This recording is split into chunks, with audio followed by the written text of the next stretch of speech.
দেখেন, আমার কাছে মনে হয় বর্তমান বোর্ড এই অবৈধ ইলেকশনের পর একটা জিনিসই করছেন, ওটা হলো টাইম বাই করা। আমি কেন এই কথাটা বলছি, আমি খেলা বাংলাদেশের মাটিতে হবে না এটার পক্ষে আমি না, যে খেলা হইতে হবে। আমি সবসময় খেলা হইতে হবে, হোয়াট এভার হ্যাপেন্স হ্যাপেন, খেলা মাঠে থাকতে হবে। কিন্তু ধরেন যে ক্লাবগুলা আজকে খেলছে না, তাদেরকে যেভাবে করে বঞ্চিত করা হয়েছে ইলেকশনে, তাদের প্রোটেস্ট করার আর কি কোনো জায়গা আছে, কোনো উপায় আছে? না, কোনো উপায় তো নেই। আচ্ছা, তারপরে যখন এই ক্লাবগুলো খেলছে না, তখন এই ক্রিকেট বোর্ড বলেছে যে এই 8টা টিমের জন্য তারা টুর্নামেন্টটা একটা আয়োজন করবে। ওই টুর্নামেন্টেরও কোনো ঠিক ঠিকানা নেই। আমি কোয়াবের পেজে একটা ভয়েস রেকর্ড দিয়েছিলাম, ওই ভয়েস রেকর্ডটা তাদের কাছেও গিয়েছে।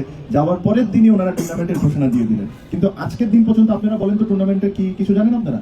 দে আর অনলি বাইং টাইম, আর কিচ্ছু না। ওনারা প্রত্যেকটা জিনিসের সময় বাই করতেছে, বাই করে করে এভাবে করে ওনারা ক্রিকেট বোর্ডটা চালিয়ে যাচ্ছে।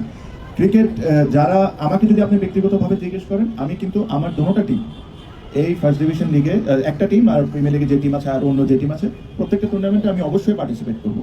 আমি ক্রিকেট বোর্ডকে অবৈধ বলি, আমার প্রোটেস্টও চলবে, কিন্তু আমার প্রোটেস্ট চলবে খেলার মাধ্যমে। আমি খেলা বন্ধ করে প্রোটেস্ট করতে চাই না।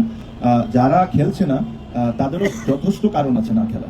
তাদেরকে যেভাবে করে ইলেকশনে বঞ্চিত করা হয়েছে, তাদের তো প্রোটেস্ট করার অনেক জায়গা নেই। বাট আমার কাছে মনে হয় যদি যেটাই হোক না কেন, খেলাটা যদি না বন্ধ হয়ে প্লেয়াররা যেরকম সাফারার না হোক, আমার ব্যক্তিগত কোনো কারণে, আমি এই কারণে আমি বোর্ডে আসলাম না বা এই কারণে আমি আসতে পারলাম না, এটার কারণে তো 1500 ছেলে সাফারার হতে পারে না। আমার প্রোটেস্ট আমি আমার জায়গা থেকে করতে যাব, কথার মাধ্যমে আমার প্রোটেস্ট হবে, আমার খেলার মাধ্যমে প্রোটেস্ট হবে। এটা হলো আমার ব্যক্তিগত স্ট্যান্স। বাট যারা ক্লাবে খেলছেন না, তাদেরও নিজস্ব একটা কথা আছে। তারা যে প্রোটেস্ট করছেন, তাকে আমি